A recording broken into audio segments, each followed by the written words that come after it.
오늘은 고난주간 세 번째 날입니다. 오늘 본문은 누가복음 23장 13절부터 22절까지의 말씀입니다. 여기에는 빌라도라고 하는 한 사람이 나옵니다.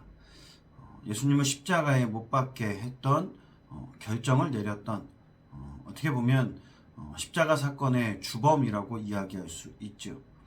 하지만 오늘 말씀에 보면 빌라도의 입을 통해서 예수님의 무죄를 세 번이나 이야기하게 됩니다.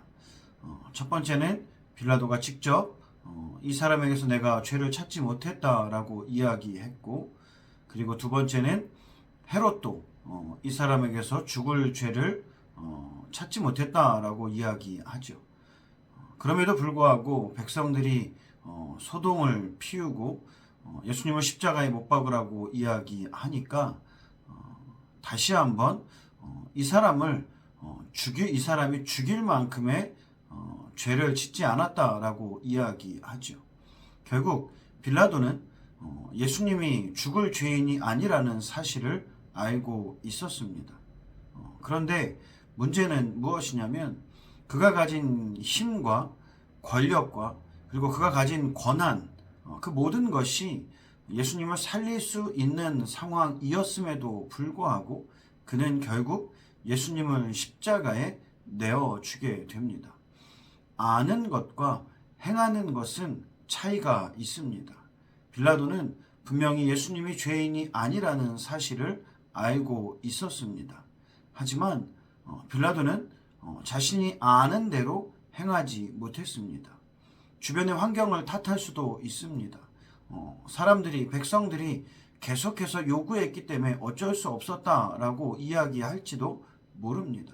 하지만 빌라도는 이스라엘 백성들을 무서워할 만한 사람이 아닙니다. 실질적으로 그는 로마의 황제에게서 권한을 받아서 이스라엘을 다스리는 총독으로 이스라엘에 들어왔고 예루살렘에 들어왔고 그리고 거기에서도 굉장히 폭정을 많이 해서 이스라엘 사람들이 밀란을 일으키기도 하고 여러 번 암살을 시도하기도 했던 그러한 사람이 바로 빌라도입니다. 지금까지 자기 마음대로 해왔으면서 이제 와서 밀란이 날까봐 두려워서 그 일을 하지 못했다라고 이야기하는 것은 사실 쉽게 납득이 가지 않습니다. 물론 지금까지 계속해서 쌓였던 그런 어떤 이스라엘 백성들의 빌라도에 대한 불만, 이런 피로감들이 한꺼번에 몰아치면서 이 예수님의 사건을 통해서 정말로 커다란 밀란이 나타나게 되고 그것으로 인해서 그가 로마로부터 총독의 모든 권한을 다 잃어버릴 수도 있다라는 그런 위기감을 가졌을지도 모르죠.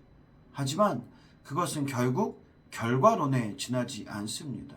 그것은 결국 핑계밖에는 안 되는 것이죠. 하지만 우리가 이 말씀을 통해서 생각해 봐야 할 사실이 있습니다.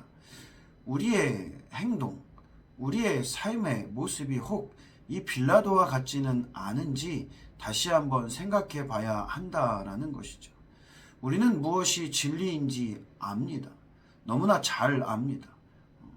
우리 사랑하는 성도님들 보면 짧게는 10년, 20년 그 이상 신앙생활을 하면서 어떻게 보면 신앙적으로 봤을 때 지식은 굉장히 많이 차 있습니다.